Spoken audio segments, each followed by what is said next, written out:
जय हिंद दोस्तों, लोकतंत्र भारत में आपका स्वागत है। इस समय मेरे साथ गिरिडीह सदर प्रखंड अंतर्गत ग्राम पंचायत मंगरोडीह में कार्यरत ग्राम रोजगार सेवक विजय कुमार वैद्य हैं।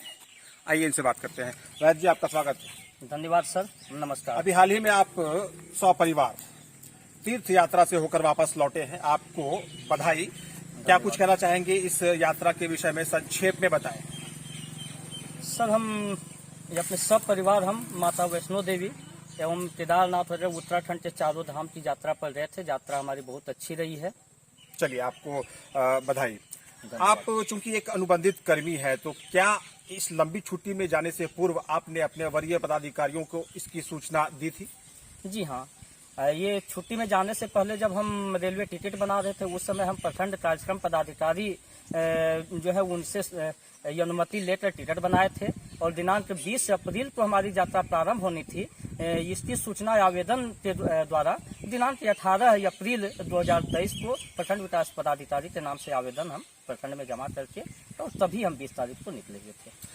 हाल फिलहाल की अगर बात की जाए तो कुछ महीने पूर्व विजय कुमार वैद्य अचानक पूरे जिले में सुर्खियों में आ गए। क्या मामला था पूरा का पूरा, संक्षेप में बताना चाहिए आपको। आप थोड़ा संक्षेप में हमारे दर्शकों तक उस बात को रखें। क्या कुछ हुआ था आपके साथ मंगरोडीह पंचायत में काम करने के दौरान, जिसकी वजह से आप पूरे जिले में सुर्खियों का कारण बन गए?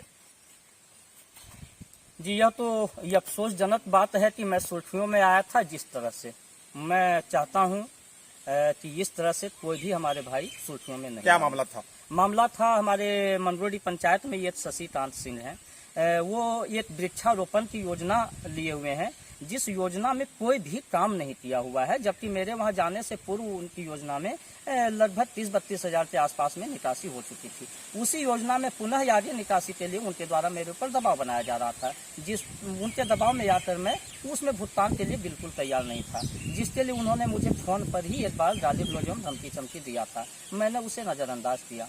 पुनः उसी योजना पर हमारे प्रखंड विकास पदाधिकारी के द्वारा जांच किया गया। जांच में उन्होंने भी पाया कि वहाँ कोई काम नहीं हुआ है।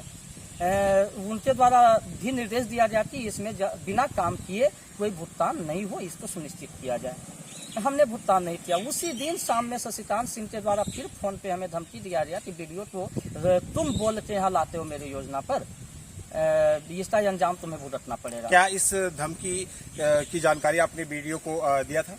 नहीं, मैंने सिर्फ अपने मुखिया, दोनों धमकी जो फोन पे दिया गया था वो मैंने अपने मुखिया जी को जानकारी दिया था और एक दो वहाँ के जो लोग हैं उनको मैंने जानकारी दिया था और इसको मैंने वैसे नज़रअंदाज कर दिया, क्योंकि मैं ये वहाँ का एक रोजगार सेवक हूँ। ऐसे छोटे छोटे मामला में उलझना हमें अच्छा नहीं मैं समझ में आया था।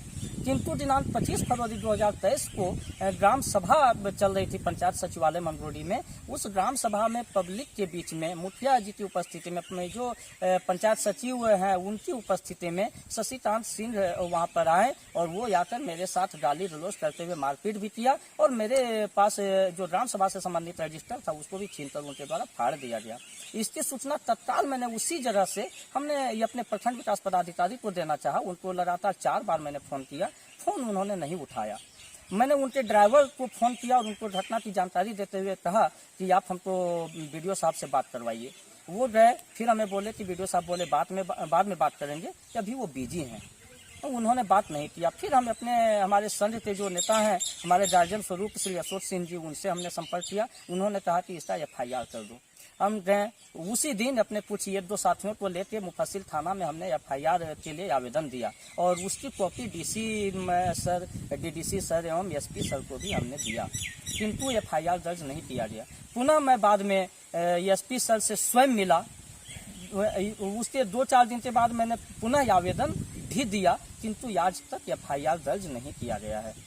उल्टा शशिकांत सिंह के द्वारा मेरे ऊपर ही एक झूठा आरोप लगाते हुए कि 50,000 रुपया उन्होंने मुझे दिया है योजना स्वीकृति के लिए, ऐसा झूठा आरोप लगाते हुए कोर्ट में उन्होंने मुझे मेरे ऊपर केस किया है। चलिए, उन्होंने केस किया तो आप ये मीडिया के माध्यम से हम पदाधिकारी का भी ध्यान आकृष्ट करते हुए यह कहना चाहेंगे कि यदि उन्होंने आरोप लगाया है कि मुझे योजना स्वीकृति के लिए 50,000 रुपया उन्होंने मुझे दिया है, तो जहां तक मैं जानता हूं भारतीय संविधान में रिश्वत लेना और देना दोनों गुनाह है। तो मैंने रिश्वत उनसे लिया है, इसका कहीं पर पुख्ता सबूत नहीं है तो जांच का विषय है। लेकिन जब उन्होंने खुद ही अस्वीकार किया है कि उन्होंने मुझे रिश्वत दिया है, तब तो उन्हें उनके ऊपर भी कार्रवाई होनी चाहिए। न सिर्फ रिश्वत देने के कारण बल्कि लोगों को भी और भी लोगों को इस ओर उत्साहने के रूप में कि पैसा देकर योजनाओं को खरीदा जा सकता है, उनके ऊपर निश्चित रूप से कार्रवाई होनी चाहिए। चलिए, अभी देखा जाए अगर हाल ही में आपके पंचायत मंगरूडीह में डीआरडीए निदेशक आलोक कुमार का भ्रमण हुआ था, किस उद्देश्य से उनका भ्रमण हुआ था, क्या कारण था और क्या कुछ कहना चाहेंगे उनके भ्रमण को लेकर, आप चूंकि पंचायत आप ही का था?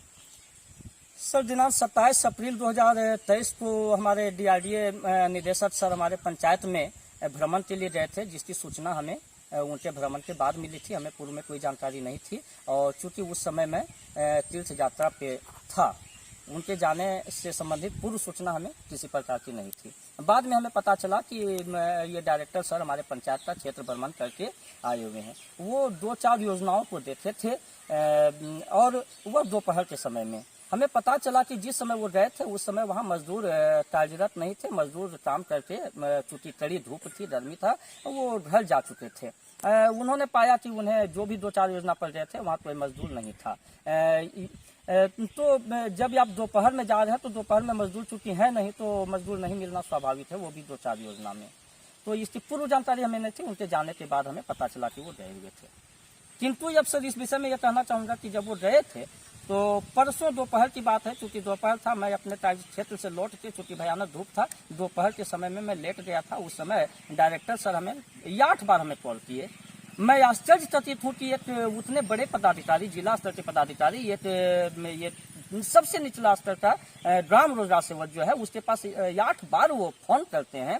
9वीं बार में मैं खुद उन्हें फोन करता हूं, जिसमें 6 मिनट बात हुई, 5 मिनट 55 सेकंड, और ये 6 मिनट के दरमियान वो लगातार बोलते रहे और सिर्फ हमें धमकी देते रहे कि तुम्हारे ऊपर केस हो जाएगा, तुम्हारी नौकरी तो जाएगी ही, FIR भी होगा, जेल भी जाओगे, जेल का नमक रोटी का भी स्वाद चखना, तुम्हें पैसा भी जमा करना पड़ेगा, घर बेच के पैसा जमा करना, तरह तरह की उन्होंने मुझे धमकी दिया। मैं बताना चाहूंगा कि सर कि उनकी धमकी से मैं बहुत ही भयभीत हूँ और परसों से लगातार मैं मानसिक ये दबाव में हूँ उस तरह की धमकी को सुन के। और ये जो सारी बातें हमारे घर, हमारे परिवार के लोग सुने, वह भी बहुत ही भयभीत हूँ। ऐसे में सर यदि इतने मानसिक दबाव में आते, यदि हमारे साथ ही कोई दुर्घटना हो जाती है या हमारे घर के ही लोग मानसिक दबाव को नहीं झेल पाते और किसी के भी साथ कुछ यदि हो जाता है, तो इसके दबाव क्या वो पदाधिकारी नहीं होंगे? कृपया इस पर जो है मीडिया के माध्यम से मैं अपने वरीय पदाधिकारियों का भी ध्यान आकृष्ट करना चाहूंगा कि कृपया इस तरह की जो चल रही है प्रक्रिया, इस पर थोड़ा सा ध्यान दिया जाए। क्या आपने धमकियों के उपरांत डीआरडीए निदेशक से ये पूछने का प्रयास नहीं किया कि क्यों वे लगातार आपको धमकी पर धमकी दिए जा रहे थे? वो जितनी देर बात कर रहे थे, मैं बीच बीच में मैं ये बोलना चाह रहा था, मैं बोल रहा था कि सर 1 मिनट जैसा मुझे भी मौका दिया जाए, सर मुझे भी मौका दिया जाए, लेकिन मेरी बात को सुनने को तैयार नहीं थे। तो अंत में मैंने सिर्फ ये लाइन कहा कि सर बिल्कुल जो दोषी होगा उन्हें सजा मिलेगी। मैं सिर्फ इतना कह पाया, चूंकि वो बोलने का मौका ही नहीं दे रहे थे। चर्चाएं ऐसी भी है कि आपका पंचायत जो है मंगरूडीह, उसमें पशु शेड जो योजना है वो काफी भारी संख्या में स्वीकृत हुई है, इस पर आपकी क्या राय है? सर, मैं दिनांक 28 जून 2022 को मंगरूडीह पंचायत में ज्वाइन करने से संबंधित लेटर प्राप्त किया था, जबकि पशु शेड की योजना 2021 में ही वहां स्वीकृत हो चुका था, वह भी प्रखंड विकास पदाधिकारी के माध्यम से। प्रखंड विकास पदाधिकारी स्वयं से बहुत सारी योजनाओं को, जिसमें मुख्य रूप से शेड है, उनको स्वीकृत पंचायत में उन्होंने किया है सभी लेटर के माध्यम से। यदि हमारी योजना में मेरे पंचायत में जाने से पूर्व सारी योजनाएं संचालित थी, तो उसे संचालित करना तो मेरी मजबूरी बन जाती है, मेरी बाध्यता है। उसके बाद भी यदि मेरे रहते हुए भी कोई योजना स्वीकृत होती है प्रखंड विकास पदाधिकारी के द्वारा और उनके द्वारा स्वीकृत करके मुझे दिया जाता है, तो मेरी बाध्यता है कि मैं उसका संचालन करूँ। इसमें मैं समझता हूँ कि मैं इसमें कहीं किसी भी रूप में जिम्मेवार नहीं हूँ। चलिए, इतना कुछ होने के बाद अब आपका क्या स्टैंड है, आगे आप क्या करने की सोच रहे हैं?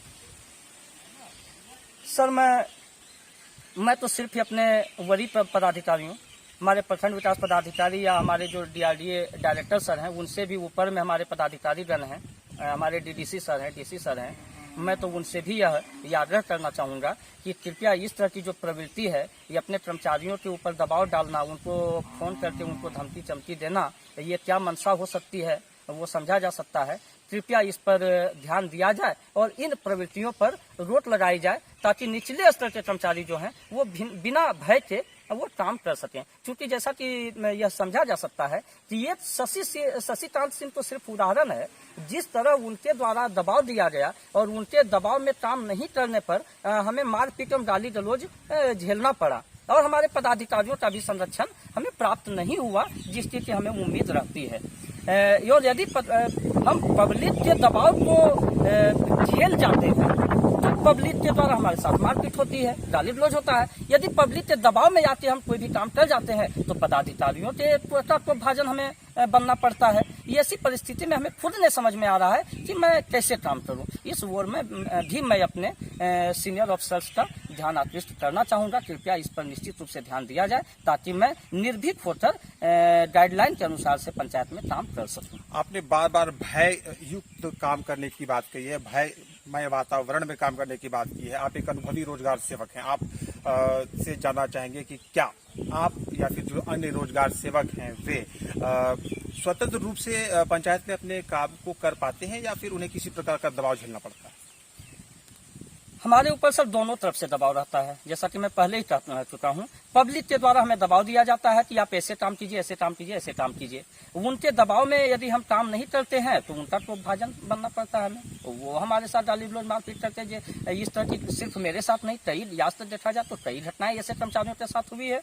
और यदि उनके दबाव में याद कर हम काम कर जाते हैं तो हमारे ऊपर पदाधिकारी बैठे हुए हैं। हमें आज तक यह नहीं समझ में आया कि हमारे ऊपर कितने पदाधिकारी हैं। कई पदाधिकारी हैं, ये कभी ये पदाधिकारी कभी वो पदाधिकारी, तरह तरह का से हमें जो है ये दबाव देते हैं मेरे ऊपर। ये कैसे हुआ, वह कैसे हुआ। तो या पब्लिक का दबाव झेलिए तो ऑफिसर्स का को भाजन बनिए, ऑफिसर का दबाव झेलिए तो पब्लिक का को भाजन बनिए। ये से में निश्चित रूप से हम स्वतंत्र होते, निर्भीक होते काम नहीं ही कर पाते हैं। क्या इन सभी मामलों को आपने जिला उपायुक्त के संज्ञान में इससे पूर्व दिया है या फिर आगे आप देने का प्रयास करेंगे? हमारे साथ जो मारपीट की घटना हुई थी उसकी सूचना हमने उपायुक्त सर को दिया था।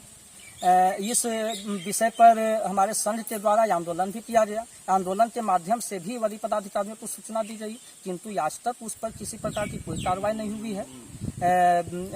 किंतु आगे मैं आपके माध्यम से मैं चाहता हूं कि पदाधिकारी जो है हमारे ऊपर उनका ध्यान आकृष्ट हो। यदि वैसा जरूरत महसूस हो तो हम खुद भी हमारे उपायुक्त सर हैं उनसे मिलकर, DDC सर हैं उनसे मिलकर ये अपने दर्द को उनके सामने हम रखने का प्रयास करेंगे। चलिए, आप अपने दर्द को अपने वरीय पदाधिकारियों को, जिले के जो वरीय पदाधिकारी हैं उनसे मिलकर उन तक पहुंचाने का प्रयास करें। उम्मीद करते हैं कि अभिभावक स्वरूप जो वरीय पदाधिकारी गिरिडीह जिले के हैं वे सब आपकी समस्याओं को सुनेंगे और कोई ना कोई बढ़िया सा निदान निकालने का प्रयास भी उनके द्वारा किया जाएगा। हमारे साथ विजय कुमार वैद्य जुड़े थे, ग्राम रोजगार सेवक, ग्राम पंचायत मंगरूडी, गिरिडीह सदर। जो कुछ भी इनके साथ हुआ है, इन्होंने अपनी आपनीति को हम सभी के समक्ष अपने माध्यम से रखा है। सुनकर आप भी अंदाजा लगा पा रहे होंगे कि क्या कुछ चल रहा है गिरिडीह सदर प्रखंड में। गिरिडीह सदर प्रखंड पिछले लगभग 6 महीने से चर्चा का विषय बना हुआ है, सुर्खियों में पूरे जिले में बना हुआ है। क्या